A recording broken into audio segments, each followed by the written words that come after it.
जनसंवाद न्यूज, सत्य आणि विश्वासाची बातमी। अंबरनाथ शहरातील चिखलोली डम्पिंग ग्राउंडला काल दुपारच्या सुमारास लागलेली आग अजूनही धुमसतच असून अग्निशमन दलाचे आग विझवण्याचे सगळे प्रयत्न निष्फळ ठरले आहेत। त्यामुळे या डम्पिंगला लागून असलेल्या लोकवस्तीत नागरिक त्रासले आहेत। अंबरनाथ नगरपालिकेच्या चिखलोलीतील डम्पिंग ग्राउंडला काल दुपारी आग लागली।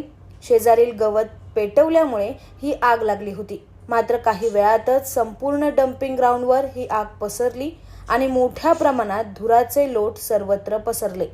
ही आग विझवण्यासाठी काल दुपारपासून अंबरनाथ, बदलापूर, उल्हासनगर आणि MIDC अग्निशमन दलाकडून शर्थीचे प्रयत्न केले जात आहे। मात्र हे सगळे प्रयत्न निष्फळ ठरलेत। पेटलेला कचरा JCB आणि पोकलेनच्या साहाय्याने बाजूला करण्याचं काम पालिकेकडून सुरू करण्यात आलंय। मात्र त्यामुळे ही आग अजूनच भडकत चालली आहे। या आगीमुळे डम्पिंगला लागूनच असलेल्या इमारतीतील रहिवासी पुरते त्रासले आहेत।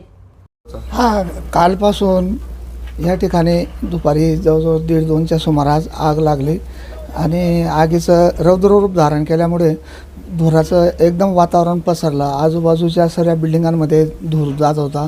डोळ्याला असं जळजळ व्हायला लागलं आणि ते पूर्ण डम्पिंग ग्राउंडने आगीने वेढलं गेलं होतं।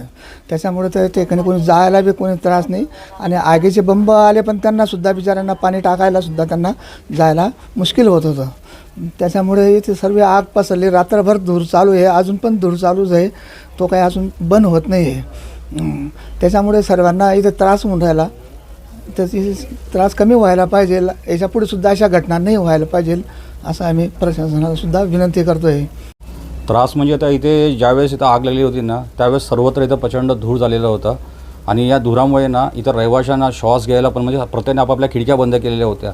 एवढा इथे स्मेल होता, जे जळलेला जेव्हा केमिकल्स होता त्याचा वास इथं सर्वत्र पूर्ण म्हणजे एकदम काळोख झालेला होता, काही दिसतच नव्हतं।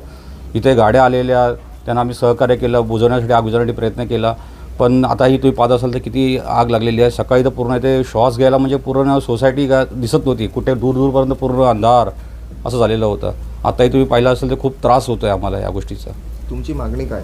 आमची मागणी एवढीच आहे की जे हे प्रशासन आहे त्यांनी आमच्यावरती खरोखर खूप कृपा करावी आणि इकडनं डम्पिंग ग्राउंड हलवावे, एवढी आम्ही त्यांना नम्र विनंती करतो। जनसंवाद न्यूज, सत्य आणि विश्वासाची बातमी। आजच सबस्क्राईब करून बेल आयकॉनला क्लिक करा आणि पहा ताज्या घडामोडींचा अचूक अंदाज आपल्या मोबाईलवर।